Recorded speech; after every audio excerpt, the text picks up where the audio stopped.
오늘 우리에게 주시는 하나님의 말씀은 베드로후서 1장 1절부터 4절까지입니다. 베드로후서 1장 1절부터 4절까지의 말씀, 신약성경 384페이지에 있습니다.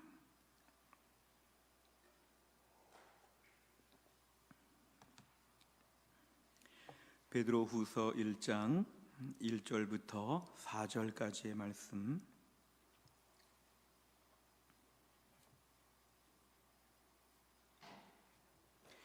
베드로후서 1장 1절부터 4절까지의 말씀을 저와 한 절씩 교독하시겠습니다. 예수 그리스도의 종이며 사도인 시몬 베드로는 우리 하나님과 구주 예수 그리스도의 의를 힘입어 동일하게 보배로운 믿음을 우리와 함께 받은 자들에게 편지하노니, 하나님과 우리 주 예수를 알므로 은혜와 평강이 너희에게 더욱 많을지어다. 그의 신기한 능력으로 생명과 경건에 속한 모든 것을 우리에게 주셨으니, 이는 자기의 영광과 덕으로서 우리를 부르신 이를 알므로 말미암음이라. 이로써 그 보배롭고 지극히 큰 약속을 우리에게 주사, 이 약속으로 말미암아 너희가 정욕 때문에 세상에서 썩어질 것을 피하여 신성한 성품에 참여하는 자가 되게 하려 하셨느니라. 아멘. 기도하겠습니다. 하나님, 오늘 저희가 예배를 드리며 이제 하나님 말씀을 듣는 시간입니다. 하나님 말씀을 증거하는 주의 종을 성령 충만하게 하셔서 하나님 말씀을 권세 있고 능력 있게 대언하게 하여 주옵소서. 하나님, 말씀을 듣는 주의 백성들의 마음의 문을 활짝 여시고 오늘 말씀을 들으며 하나님의 음성을 듣고 이 말씀에 순종하여 하늘의 복을 받게 하여 주옵소서. 예수님의 이름으로 기도하옵나이다. 아멘. 고등학교 학창 시절의 이야기를 한 가지만 해드리고 오늘 설교를 시작하도록 하겠습니다. 제가 졸업한 고등학교는 그 언덕 위에 세워진 높은 지형 때문에 학교 운동장이 매우 좁았습니다. 체육 시간만 되면 운동장에서 축구를 하는데 저희 학년에만 해도 다른 체육하는 반이 또 있어서 동시에 축구공 2개가 경기장에서 막 움직이는 걸 봤습니다. 근데 저희 학년만도 아니고 또 다른 학년에도 한 2반 정도가 더 있어서 축구장은 하나인데 축구공 4개가 왔다 갔다 하는 그러한 축구였습니다. 그러니까 뭐 아비규환 축구처럼 도대체 내가 어디에 골을 넣어야 할지, 누가 우리 편인지 알 수 없는 축구공 4개가 동시에 왔다 갔다 하는 그런 축구, 그런 시간들을 지금도 추억합니다. 그럴 때 친구들과 함께 결심한 것이 있었습니다. 첫 번째, 우리는 어느 골대로 넣어야 되며 어느 골대를 지켜야 되는지를 먼저 분명히 알아야 된다. 두 번째, 4개의 공이 지금 돌아다니지만 어느 공이 우리 지금 경기하는 공인 줄을 확실하게 알아야 된다. 괜히 남의 공 차면 안 된다. 세 번째는 축구는 경기장이 넓기 때문에 반드시 패스를 해야 되는데 우리 편이 누구인지, 누구한테 패스해 줘야 될지 우리 편만큼은 딱 알아야 된다. 이 3가지 정도가 우리끼리의 축구하는 방법이었습니다. 지금도 기억이 납니다만 매번 축구공 4개가 막 뛰어다니는 그 운동장에 뛰었던 그런 기억이 있습니다. 우리가 올 한 해 코로나로 말미암아 많이 힘들고 어려운 땅을 살았는데요, 올해 우리에게도 비슷한 것이 참 필요합니다. 뭐가 어렵다기보다는 혼란스러웠다는 게 올해 가장 큰 힘들었다는 문제라면, 무엇보다 우리가 이 혼란 가운데서 나는 지금 어느 쪽으로 뛰어가야 하는지에 대한 이 방향성이 참 중요하죠. 그 다음에 내 삶에 있어서 내 공은 어느 공인가, 내 우선순위, 내 과제는 무엇인가, 내가 우선적으로 집중해야 될 삶의 문제들은 무엇인가에 대해서 매우 단순화시켜서 그거 하나를 붙잡는 게 참 중요했죠. 또 한 가지는 내가 지금 뛰고 있는 이 모든 어려운 삶 가운데 누구랑 같이 뛰고 있는가, 누가 나에게 진정한 동반자가 될 수 있는가, 이런 것들을 분별하는 게 참 중요하죠. 요즘 같은 혼란스러운 때에 코로나로 우리가 1년 동안 많이 지쳐 있지만 우리에게는 이 모든 것들이 참 중요합니다. 방향성, 우선순위, 동료가 누구인가.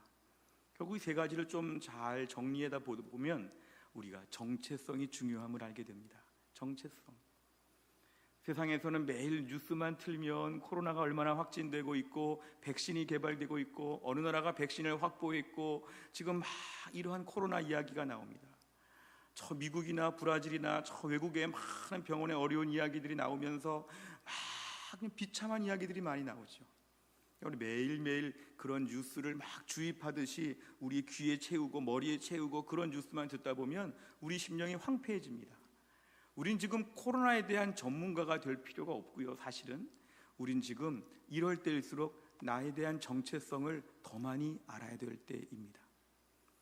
지금 나는 코로나에 대한 연구보다는 나는 누구인가, 이 부분이 중요하죠. 내 공은 어느 공인가, 이게 중요하죠. 내 골대는 어디에 있는가, 이게 지금 중요한 것이죠. 오늘날 우리가 남의 문제보다는 지금 나의 매우 실존적인 정체성의 문제를 우리는 매우 깊이 고민해야 되는 그런 때입니다.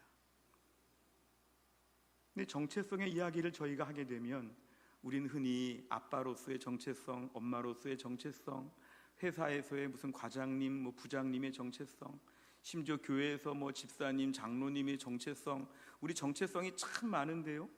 이런 것들을 다 보는 것도 중요하겠지만 우리가 오늘 말씀 앞에서는 제가 초청하고 싶은데요. 오늘 말씀 앞에서는 하나님 앞에서의 정체성을 좀 주목해서 생각해 보셔야 됩니다. 계급장 다 떼고요. 모든 학벌, 모든 내 환경들, 모든 것들 다 떼고요. 하나님 앞에서 맨몸으로 나는 누구인가? 하나님 앞에서 나는 오늘도 누구인가? 우리가 이 부분에 대해서만큼은 오늘 정말 확실하게 붙들어야 됩니다. 사실 우리가 우리의 정체성을 붙잡을 때 제일 먼저 붙잡아야 될 신앙적인 정체성은 무엇입니까? 우리는 구원받은 하나님의 백성이라는 것이죠. 하도 교회에서 많이 들어오니까 이런 말씀 들으셔도 좀 무감각하시죠? 늘 교회에서 하는 이야기, 구원받은 주님의 백성이라는 말을 우린 다시 한번 분명하게 기억해야 됩니다. 죄와 사망의 권세에서 평생 동안 신음하고 죽어가고 약해지고 지저분해지고 죄짓다가 마지막에는 모든 결산을 하여서 지옥불에 던져지는 우린 그런 운명이었죠. 우리가 그런 삶을 살아야 되는 사람들이었습니다. 저는 어릴 때부터 모태신앙으로 50년 넘게 신앙생활 해오고 교회를 섬기면서 한 번도 교회를 떠난 적이 없고 또 믿음을 버린 적도 없고 또 불신자들과 이렇게 많이 어울리는 그런 경험도 없기 때문에 저는 지금까지 너무 믿음으로 고이 자라왔습니다만 제가 가끔 저에게 좀 이런 상상을 합니다.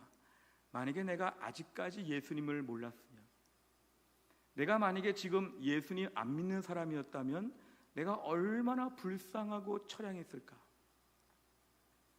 내 인생에 정말 가정의 가정이지만 내가 정말 하나님 아직까지 모르고 내가 불신자로 살았다면 내 인생이 얼마나 힘들었을까. 우리 너무 오랫동안 교회를 나오고 너무 예수 믿기 좋은 환경들이 비교적 우리에게 계속 펼쳐져 있기 때문에 내가 신앙생활하는 게 얼마나 귀한지를 때론 잘 모릅니다. 특히 어릴 때부터 교회 자란 분들은 부모님의 잔소리에 못 이겨서 신앙생활 했다 이런 말을 할 정도로 우리가 얼마나 귀한 믿음 생활을 지금까지 해오는지를 우리는 잘 못 느낄 때가 많지요. 저는 2016년에 조금 이렇게 몸에 아픈 데가 있어서 한 보름 정도 병원에 입원한 적이 있었습니다. 생전 입원을 그렇게 해본 적이 없는 제가 병원에 입원했다가 나중에 퇴원할 때 보니까 집에 올 때 얼마나 기뻤는지 모릅니다. 그 링겔 꽂고 있는 줄이 있어서 화장실 갈 때나 샤워할 때나 늘 이렇게 붙잡고 다니고 늘 환자복을 입고 다니고 병원 바깥에 못 나가고 더 불편한 생활을 하다가 검사만 하면 의사분이 퇴원입니다 이 얘기를 안 해주시니까 계속 병원에 있는 그 모습이 참 힘들었습니다. 근데 막상 퇴원하고 오니까 집에서의 일상이 얼마나 고마운지, 집에서 그냥 평범하게 사는 것이 얼마나 귀한지를 그때 깨달았지요. 내가 이렇게 편안하고 정말 자유롭게 마음껏 살아왔구나. 이 병원에 잠깐만 입원을 해도 지금 사는 삶이 얼마나 행복인 줄을 우린 뒤늦게 깨달을 때가 많습니다. 또 극단적인 얘기긴 하지만 교도소에 있던 분들이 출소하고 나와서 바깥 자유로운 공기를 마실 때 그 이야기들을 합니다. 그 교도소 안에서 높은 철창과 높은 담벼락 밑에서 언제 나가나 이거 벼르고 있다가 드디어 당당하게 나와서 마음껏 이렇게 돌아다닐 수 있을 때 출소한 이후에 그 기쁨이 얼마나 대단한지, 사실은 바깥 사람들은 원래 다 그렇게 사는 거 아닙니까? 그렇지 않다는 것이죠.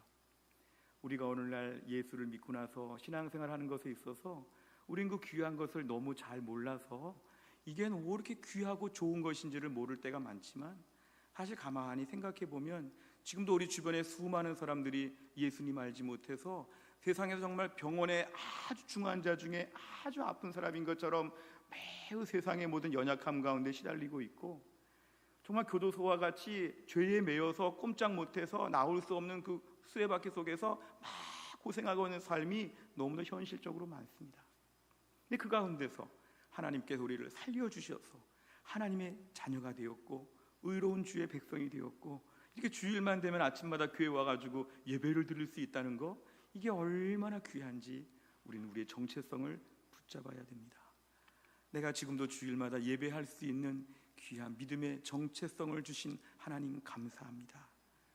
내가 오늘도 힘들고 어려운 세상을 살지만 때론 연약하고 때론 실수하고 때론 좀 미성숙하고 때론 좀 부족하고 가난하고 뭐 이렇게 좀 부족해 보여도 내가 영원한 하나님 나라의 백성 되게 하여 주심을 감사합니다.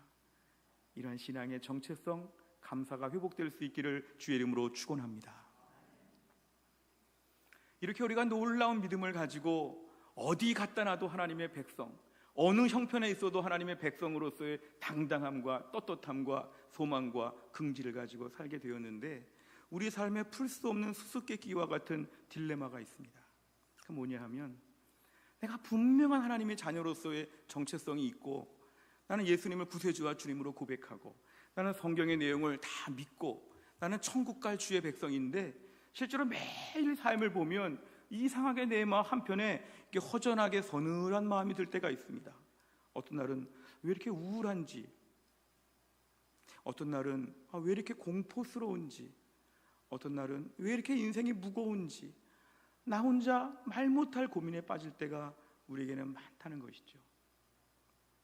마치 내일 소풍을 가기로 해가지고 막 기뻐해야 되는데 애들이 갑자기 오늘 내일 소풍 가는데도 막 우울하게 내일 소풍 날을 기다리는 것처럼, 어렵게 공부해가지고 박사학위를 받는데 드디어 다음 달에 박사학위 수여식이 있는데 별로 기분이 찜찜하고 좋지 않은 대학원생처럼, 결혼식 날짜가 지금 바로 다음 주간인데 막 불편한 마음이 가득한 예비신랑 예비신부처럼, 뭔가 내가 정체성은 분명한데 왜 삶에서 이렇게 답답하고 어려운 일이 많은지, 더군다나 그동안은 좀 이것이 들춰지지 않았는데 코로나 시기가 오니까 내 안에 이런 모순 같은 것이 다 지금 드러나고 있습니다.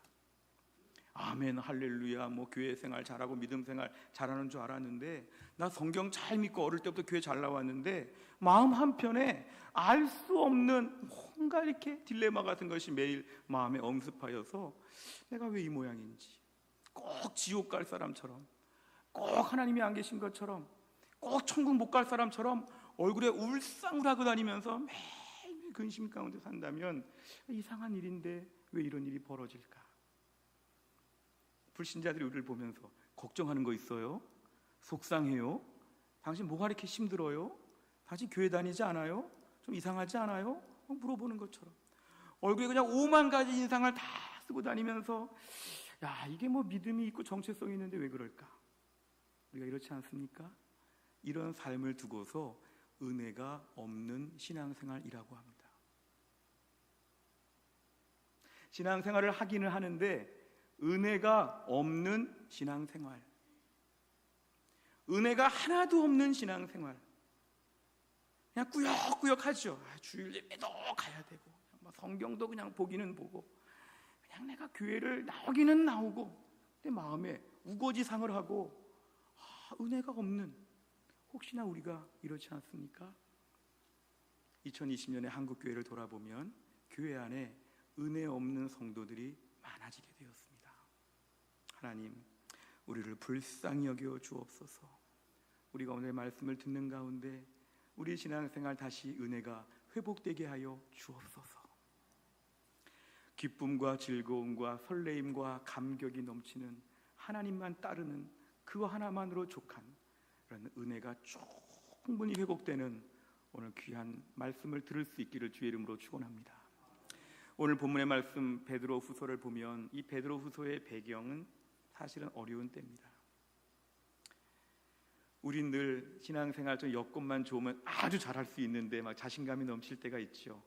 나는 신앙생활 여건이 조금만 좋아지면, 누가 내 말만 들으면, 어떤 것만 바뀌면 나 정말 신앙생활 잘할 텐데 이건 불가능합니다.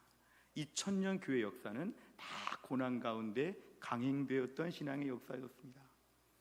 오늘 본문의 베드로후서의 배경은 이런 것이었죠. 세 가지 어려움이 있었죠. 첫째는 당시의 지중해 연안의 패권자였던 로마 정부는 그렇게 황제들이 자꾸 자기를 신처럼 섬기라고 했습니다. 곳곳에 자기 이렇게 조각 같은 신상들을 만들어 놓고는 자기가 신이라는 거죠. 그러니까 자기가 점령하고 있던 지중해 연안의 그 넓은 땅덩어리에서 니들이 너희들의 신을 믿는 거 안 되고 나를 믿어라. 혹시나 너희들 신을 꼭 믿으려면 너희 신도 믿고 나도 믿고 같이 믿든지, 이게 조건이었죠. 기독교인들은 절대로 혼합주의 신앙하지 않기 때문에 황제는 황제이지 신이 아니다. 그래서 무수한 핍박을 받았습니다. 입으로 담을 수 없는 잔인한 형벌들이 가득가득했죠. 근데 이것만 해도 참 힘들게 믿음 생활했는데, 두 번째 어려움은 뭐였냐면은 유대인 공동체들이 그렇게 핍박했습니다. 유대인은 이스라엘 사람들 같은 혈통이죠. 근데 아직도 메시아가 안 왔다고 하고, 우리가 십자가에 못 박아 죽인 저 예수는 메시아가 아니라고 하고, 너희가 지금 예수를 따르는 운동을 하지 말라고 하면서 그렇게 교회를 핍박했습니다. 당시 지중해 연안에 많은 흩어진 유대인들, 디아스포라 유대인이라고 하는데요, 흩어진 유대인들은 가는 곳마다 회당을 만들어서 이 회당을 중심으로 해서 신앙 공동체를 만드는데, 우리로 치면 무슨 미국에 이민을 가가지고 우리끼리 어떤 공동체 사회가 이렇게 있는 것인데요, 거기만 가면 유대인들이 그렇게 핍박을 합니다. 미국 갔는데 한국 사람들이 막 우리를 괴롭히는 것처럼 오히려 유대인 공동체에서 너희가 지금 잘못 믿는 것이라면서 그렇게 기독교 공동체를 핍박했습니다. 동족들이 더 괴롭혔죠. 그러니까 예수 믿기가 참 어려웠을 위험한 때였습니다. 동족들이 막 암살하고 다니면서 기독교 신앙 버리라고, 우리 유대인들은 아직도 메시아 안 왔다고 믿는다고, 뭐 이런 시대였죠. 또 한 가지는, 세 번째는 이단들이 그렇게 득세했습니다. 사실 이단이 박해보다도 무서울 수 있습니다. 왜냐하면 이단은 교회 내부에 침투해가지고 요만큼 다르면 이단입니다. 이단의 말뜻이 그거죠. 끝에 가가지고 조금 다르는 거죠. 앞에 다 비슷해서 이 좋은 말이구나 했더니 맨 마지막에 요만큼 이상한 약을 타는 거죠. 근데 약이 전체를 다 부패하게 만드는 무서운 것이 이단입니다. 예수님께서는 이 땅에 육체로 오시지 않았다.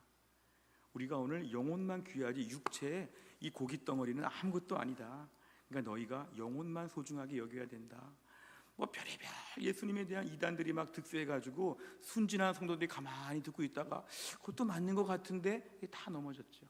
그러니까 교회가 겉으로는 막 로마 정부의 핍박이 있고, 막 유대인들이 다니면서 막 동족들을 붙잡고 다니고, 그 다음에 이단들이 막 괴롭히고, 이러한 때에 베드로 전서 후서가 기록이 되었습니다. 1절에 보시면은 어느 특정한 교회를 지정하지 않고 지중해 연안에 흩어진 많은 성도들에게 위로의 편지를 쓰는 게 바로 베드로 후서의 말씀이었습니다. 이 베드로 후서의 메시지를 보면 우선 1절 이하에 제일 중요한 게 뭐냐면, 1절을 보시면 예수 그리스도의 종이며 사도인 시몬 베드로는 우리 하나님과 구주 예수 그리스도의 의를 힘입어 동일하게 보배로운 믿음을 우리와 함께 받은 자들에게 편지한다. 보십시오. 동일하게 보배로운 믿음, 이걸 강조하죠. 당시 크리스찬들이 얼마나 핍박과 박해를 많이 받았는데 그들에게 이야기합니다. 너희들 지금 너무 힘들고 어렵지? 지금 신앙생활이 참 어렵지? 근데 너희들에게는 보배로운 믿음이 있잖아.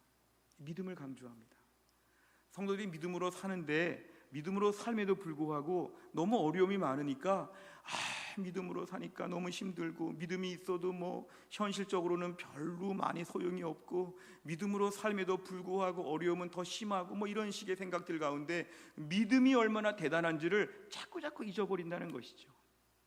올해 코로나가 막 돌아다니니까 사람들이 코로나 세상에 무슨 믿음이 있어봤자 별 수 없고, 뭐 믿음이 있다면 코로나 안 걸리나, 뭐 믿음이 뭐 힘이 있나, 믿음이 뭐 대단한가, 믿음이 있어도 아무것도 아니더만, 이러면서 사람들의 마음에 어려우니까 믿음은 아무 쓸모 없어, 아무 쓸데없어, 이러면서 믿음이 마치 10원 20원짜리처럼 믿음을 우습게 보는 거죠. 근데 오늘 본문은 1절에 보시면 보배로운 믿음, 오늘 우리에게 있는 믿음이 보배로운 믿음임을 믿으시기를 바랍니다. 당시 성도들에게 말한 건 이런 것이었죠. 너희가 지금 힘들고 어렵다, 그런데 너희들에게는 귀한 믿음이 있잖아. 너희들에게는 너무도 귀한 믿음이 있잖아. 오늘 본문에 믿음이 있다는 것을 막 부각하여 강조하고 있는 것입니다. 우리가 어디 식당에 갔는데요, 맛있게 식사를 잘하고 나오려고 보니까 그날따라 현금이 하나도 없어요. 그런데 현금이 하나도 없으니까 먹기는 먹었고 이거 어떻게 해야 되는지 아는 사람도 없고 주인은 막 째려보고 있는데 어떻게 해야 될까 막 당황했어요. 너무너무 당황스럽죠. 어떻게 돈을 내야 될까, 돈이 없는데. 근데 가만히 생각해 보니까 며칠 전에 가방 한쪽에다가 신용카드 하나를 그냥 스페어로 넣어놓은 거를 뒤늦게 깨닫게 되었어요. 나에게는 가방에 신용카드가 있지. 가방을 뒤져보니까 정말 신용카드가 있어요. 그걸 가지고 당당하게 주인 앞에 카드를 결제하고 딱 나오죠. 우리가 오늘 살면서 힘들고 어려운 일이 너무 많은데 나에게는 믿음의 능력, 이 믿음이 있다는 걸 자꾸 잊어버리고 어떡하나 현금이 하나도 없는데 어떡하나 이렇게 걱정한다는 것이죠. 오늘 본문은 너희들에게는 보배로운 믿음이 있잖아. 우리 삶 가운데도 내가 오늘 돈이 없고 힘들고 어려운 일이 많이 있을지라도 내가 보배로운 믿음이 있으면, 이 믿음이 있는 걸 잊어버리면 불안한데 믿음이 있다는 걸 다시 회복하면 하나님이 담대함을 주실 것입니다.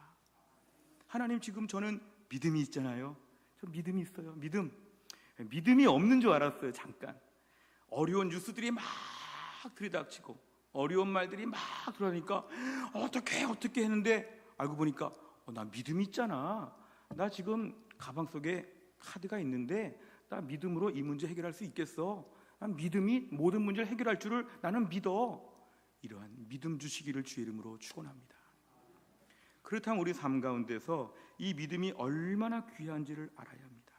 베드로전서 1장 7절에 보면 너희 믿음의 확실함은 불로 연단하여도 없어질 금보다 더 귀하여 예수 그리스도께서 나타나실 때에 칭찬과 영광과 존귀를 얻게 할 것이니라. 앞부분 보여주시면요, 믿음의 확실함, 불로 연단하여도 금은 없어진다는 거죠. 그리고 믿음은 훨씬 귀하다. 믿음이 가장 귀하다. 내가 요즘에 다른 건 좀 없는데 믿음은 있어요. 하나님, 그래 너 믿음이 있지 않니? 요즘에 저 1년 동안 사업장도 잘 안 되고 저 월급도 잘 못 받고 올해 많이 실패하고 많이 적자예요. 어려워요. 근데 하나님, 저 믿음은 있어요. 믿음. 그러면 그 믿음이 우리 삶의 모든 문제를 해결하여 준다는 것입니다. 오늘 본문 베드로는 바로 성도들에게 이걸 강조합니다. 너희들 힘들고 어려운 게 많이 있는데 너희들에게는 보배로운 믿음이 있다. 이 사실을 강조하여 성도들에게 다시 한번 마음의 용기와 힘을 주는 것이죠. 난 믿음이 있구나.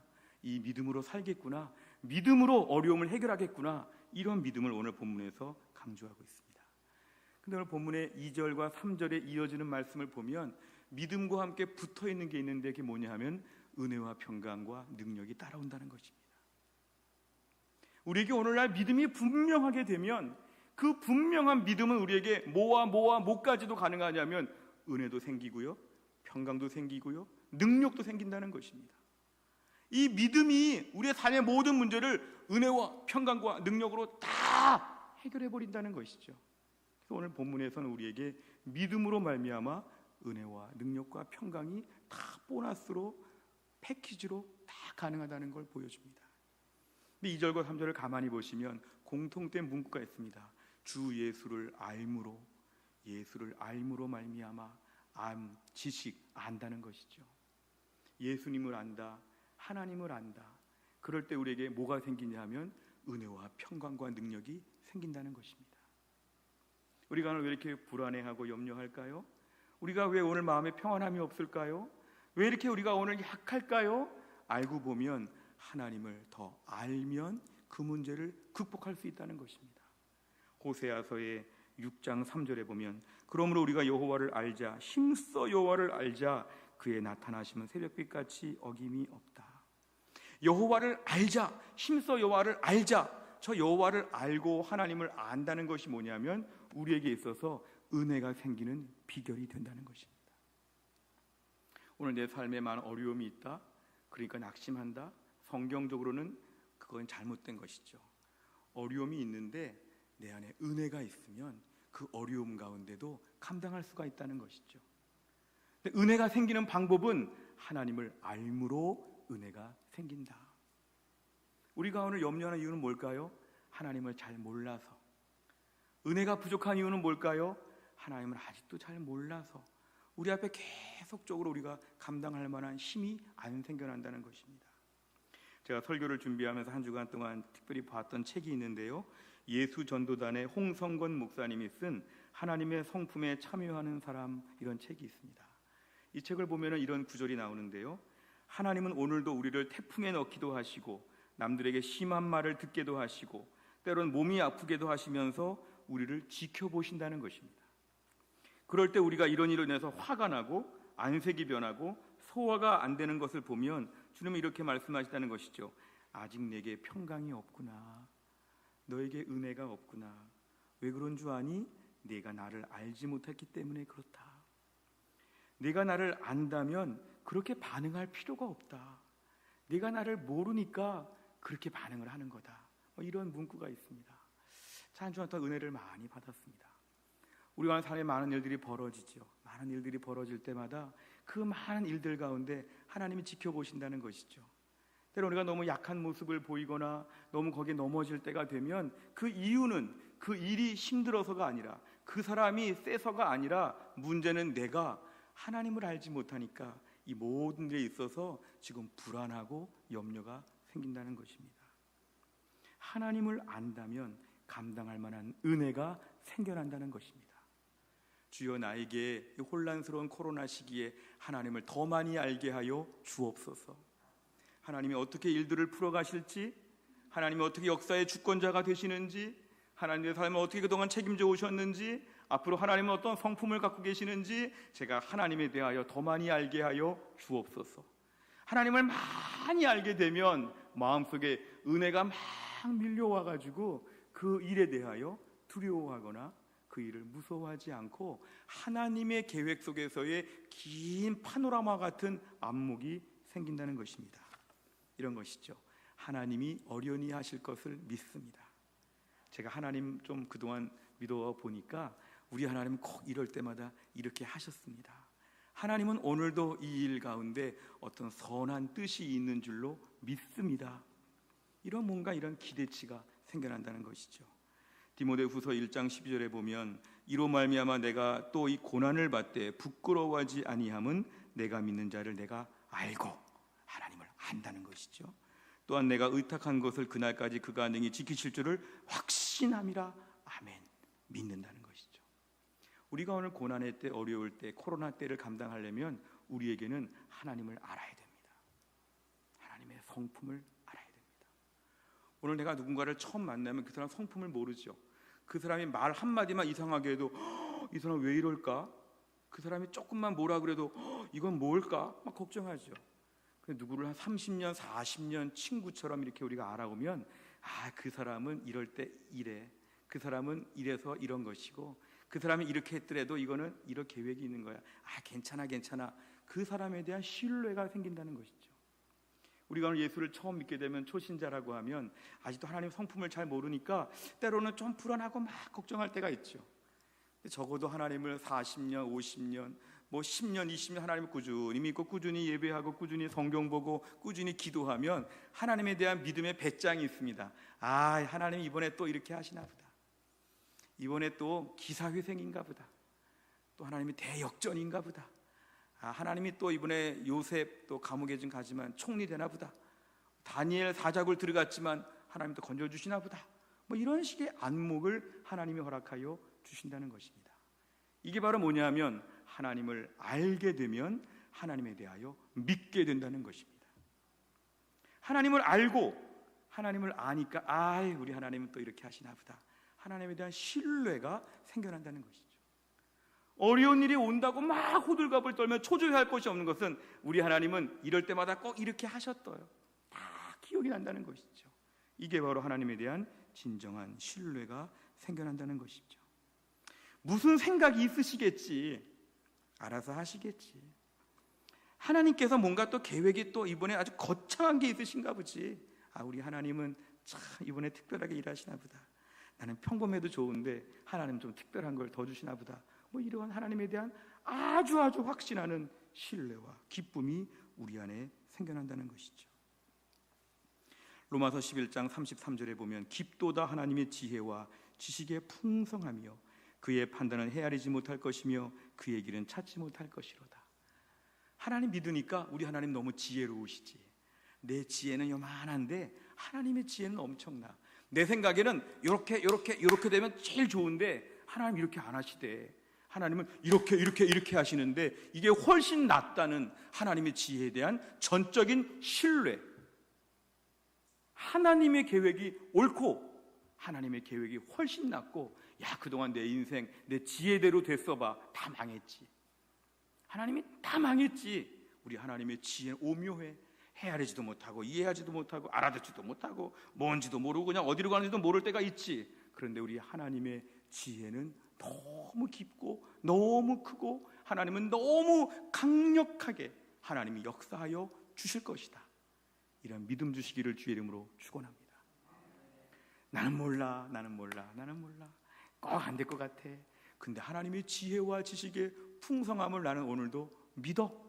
하나님께서 오늘도 뭔가 뜻이 있고 계획이 있어. 이런 식으로 자꾸 말을 하니까 마음밭이 어떤 밭이냐 하면 은혜의 밭이 되는 것이죠. 불평하고 원망하고 안 좋은 생각하고 구부러져 있고 막 이래야 되는데, 하나님을 믿어. 하나님 내가 한두 번 믿어. 하나님 나에게 그동안 얼마나 잘해주셨어. 다 내 뜻대로 안 됐지만 하나님의 뜻이 훨씬 낫어. 이런 너무너무 간증거리가 많고 너무너무 할 말이 많으니까 마음 상태가 늘 은혜가 쫙 차고 넘친다는 것이죠. 또 은혜 주시나 보다. 또 좋은 거 주시나 보다. 하나님에 대한 기본적인 신뢰. 이거는 하나님을 아니까, 하나님을 믿게 되니까 은혜가 채워진다는 것입니다. 오늘 1절과 2절을 잘 보시면 그런 뜻입니다. 하나님에 대한 믿음이 있는데 그 믿음으로 말미암아서 하나님을 또 알아가니까 은혜와 평강이 막 수북히 우리 삶 가운데 부어 주신다는 것입니다. 로마서 4장 20절에 보면 그래서 믿음이 없어 하나님의 약속을 의심하지 않고 믿음으로 견고하여져서 하나님께 영광을 돌리며. 이제 우리 책임은 뭘까요? 믿음 하나 붙잡아야 되는 것이죠. 의심하거나 염려하거나 슬퍼하면 안 되죠. 왜냐하면 하나님이 지금 거대하게 뭔가 일을 벌이시는데 한쪽에서 훌쩍 울고 있으면 안 되죠. 하나님의 모든 일을 믿습니다. 몰라도 믿습니다. 하나님은 선하십니다. 하나님은 능력 있으십니다. 저 믿음이 있습니다. 하나님께 영광 돌립니다. 뭔지는 모르겠지만 하나님께 영광을 돌립니다. 이런 믿음으로 주의 백성들은 살 수가 있다는 것입니다. 그래서 오늘도 어렵고 힘든 때를 살아가지만 은혜 받은 사람의 마음에는, 심령에는 은혜가 날마다 가득 차게 되어 있습니다. 기본적인 신뢰는 이것이죠. 하나님은 선하신 분, 하나님은 능력 있으신 분, 하나님은 나에게 모든 걸 잘해주시는 분, 우리 하나님은 나보다 훨씬 지혜로우신 분, 하나님을 믿습니다. 기본적인 신뢰가 있게 될 때에 우리들의 마음의 바탕은 항상 은혜로 빼곡하게 이렇게 채워지게 된다는 것입니다. 우리 심령 상태가 은혜로운 상태로 바뀌어지게 되는 변화가 오지요. 심령의 상태가 은혜로 바뀌어지니까 그 다음 변화는 기다릴 줄 압니다. 로마서 8장 24, 25절 우리가 소망으로 구원을 얻었음에 보이는 소망이 아니니 보는 것을 누가 바라리요.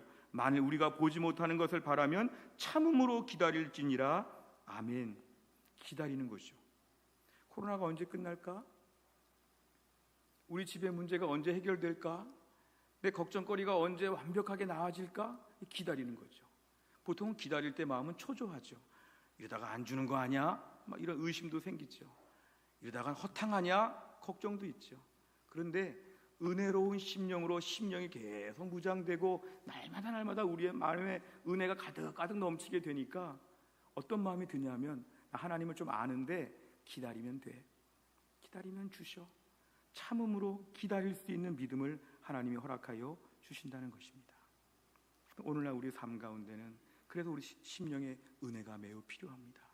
주여 나에게 은혜를 베풀어 주옵소서. 하나님의 은혜를 매일 사모하고 그걸 위해서 매일 말씀을 묵상하고 매일 기도 생활을 하고 예배를 소중히 여기고 하나님 앞에 전적으로 매달리고 나아가게 될 때 하나님께서 우리의 신앙생활 가운데 은혜로 모든 걸 다 채워주시면서 기다리면서도 웃으면서 기다리고 뭐가 안 돼도 그때를 기쁨으로 감당할 수 있는 능력을 허락하여 주신다는 것입니다. 무엇보다 오늘 말씀에서 하이라이트는 이런 것인데요, 오늘 4절입니다. 이로써 그 보배롭고 지극히 큰 약속을 우리에게 주사 이 약속으로 말미암아 너희가 정욕 때문에 세상에서 썩어질 것을 피하여 신성한 성품에 참여하는 자가 되게 하려 하셨느니라. 아멘. 신성한 성품을 다른 번역으로는 하나님의 성품에 참여한다 그랬습니다. 우리 성품은 세상에서 썩어질 것이죠. 지저분하고 악하고 냄새나고 못되고 못된 우리 심령을 하나님께서 버리게 하시고 하나님의 성품으로 우리를 채워주신다는 것입니다. 은혜로운 심령으로 매일매일 주님을 사모하다 보면 하나님이 그 은혜 속에서 우리를 바꾸어 가시는데 우리 속이 나도 모르게 바뀝니다. 어떻게 바뀌냐 하면 하나님의 성품으로 바뀐다는 것이죠. 우린 본래 이런 거 쳐다도 보지 못하는데 하나님 저희를 바꾸십니다. 계속해서 하나님의 성품으로 우리를 빚어가시고 만들어 가신다는 것입니다. 어떻게 하실까요? 하나님은 고난 같은 것을 통해서 우리의 성품을 매일매일 바꿔가십니다. 우리 생각에는 내버려둬도 저는 잘할 수 있어요. 하나님 그렇지 않다. 너는 힘든 사람 좀 만나서 꼼꼼하게 일하는 법도 배워야 되고 또 더 철저한 법도 배워야 되고 그리고 너 이런저런 사람들 좀 만나야 되겠다. 이런저런 어려움을 통해 좀 다듬어야겠다. 하나님 우리를 계속 다듬으시죠. 하나님 우리를 다듬는 목적은 뭐냐 하면 애꿎게 고생하게 하는 것이 아니라 은혜로운 성품, 무엇보다 하나님의 성품에 참여하도록 만드시기 위해서입니다. 우리가 어떤 아이를 입양을 했는데 그 입양한 아이를 집에다 데려다 놓고는 마음대로 먹고 마음대로 자고 마음대로 놀고 마음대로 다 이렇게 해놓고는 부모는 절대 신경 쓰지 않고 맨날 돈만 주고 맨날 모든 것 다 잘해주고 그렇다면 그 부모는 책임을 지키지 못한 것이죠. 그 아이를 데려다가 공부 가르쳐야 되죠. 그 아이를 데려다가 생활습관 바르게 가르쳐야죠. 몸에 안 좋은 건 못 먹게 하고 좋은 것만 먹여야죠. 운동도 시켜야 되죠. 신앙생활도 가르쳐야 되죠. 이게 부모의 책임이죠. 이런 것들 하나도 안 한 가운데 나는 너를 사랑하니까 내버려 둘게, 이거는 진정한 사랑이 아니죠. 하나님께서 우리를 입양하셨죠. 우리가 입양되었죠. 그럼 하나님께서 우리를 방치하지 않으시고 하나님 매일매일 저희를 다루어 가십니다. 어떻게 바꾸시냐 하면 하나님의 자녀가 하나님을 닮도록, 하나님의 자녀가 하나님의 성품을 닮도록. 방치하고 내버려 두면 우리는 더 어긋날 수 있고 우리는 못될 자질이 참 많습니다. 잠재력이 참 많죠. 더 나빠질. 근데 하나님께서 어떻게 하시냐면 우리를 계속해서 우리를 다루셔서 우리를 은혜로운 모습으로 바꾸어 가시는데 성품을 변화시킨다는 것입니다. 태어난 부분들을 깎으시고 못난 부분들을 다듬으시고 거친 부분들을 부드럽게 만드시면서 하나님이 저희를 빚어가시는 하나님의 계획이 있다는 것입니다. 우리 성경을 보면서 하나님 나 좀 내버려 두세요. 내 마음대로 살게요. 아직 하나님의 자녀로서의 특권을 모르는 것입니다.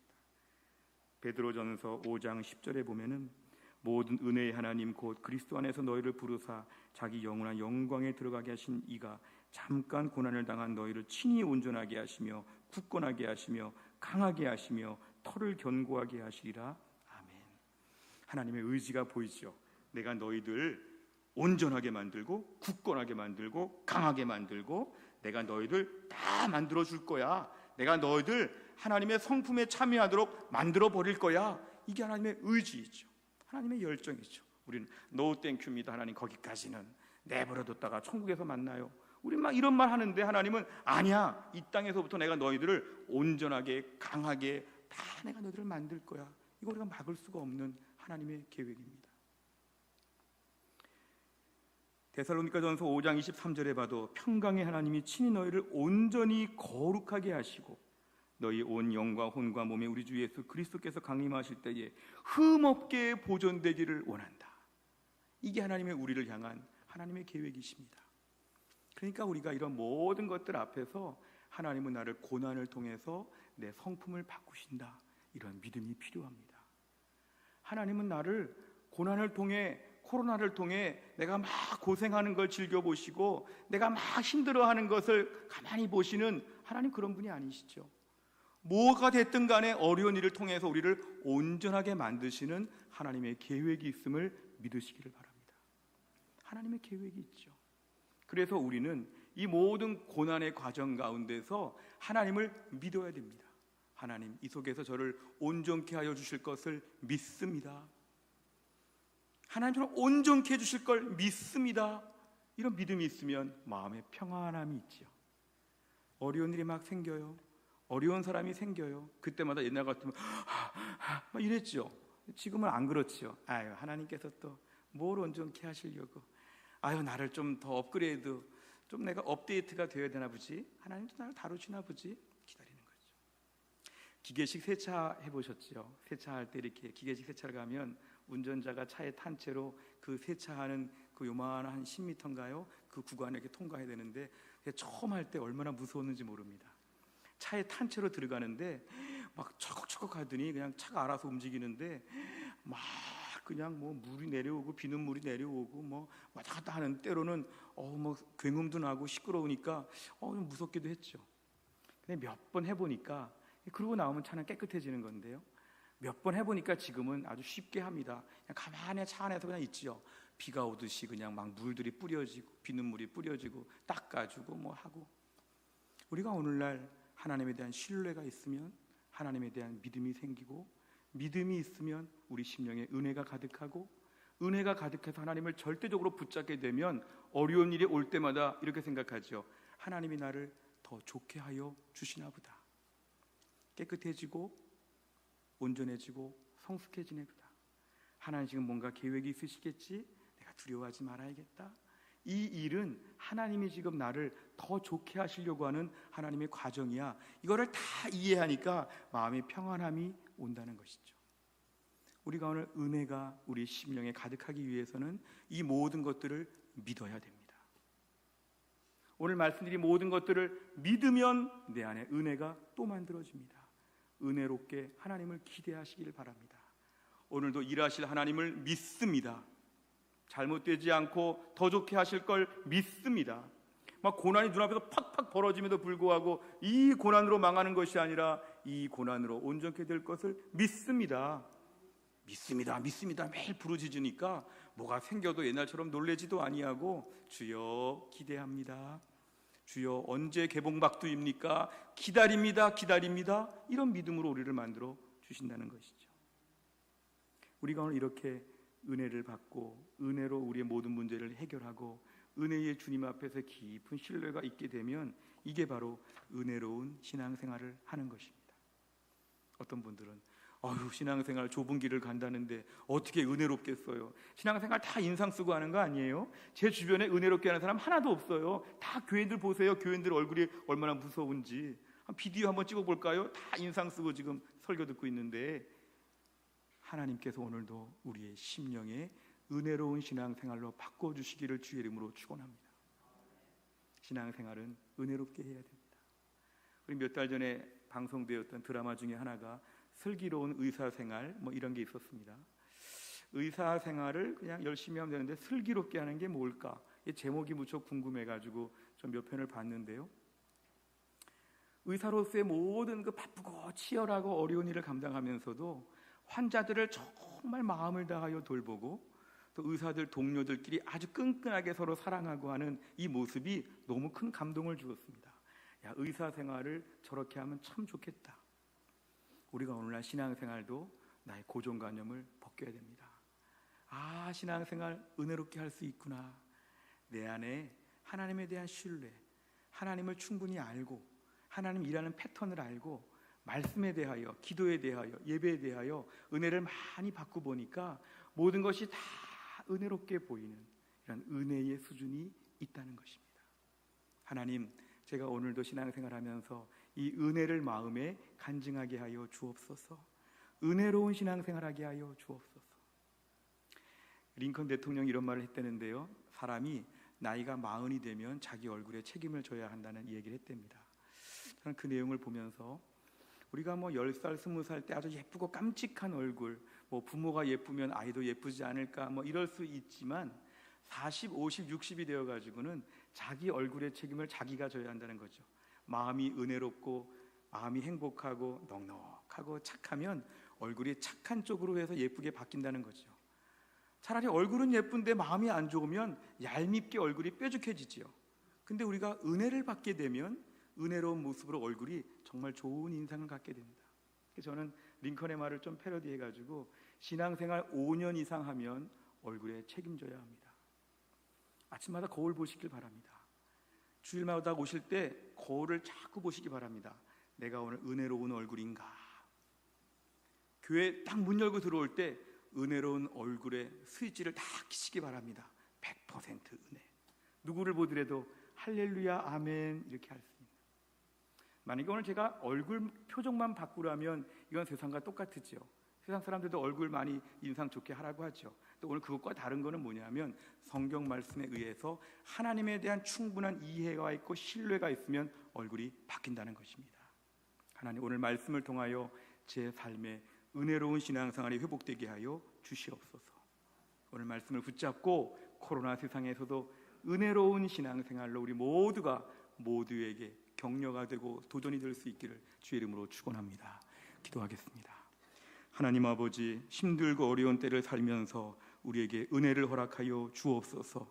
하나님을 알게 해주시고 하나님을 믿게 해주시고 하나님을 기대하게 하여 주시고 하나님의 계획을 다 생각하는 가운데 모든 것이 다 은혜이고 모든 것이 기쁨이고 모든 것이 평강한 것으로 바뀌어지게 하여 주옵소서.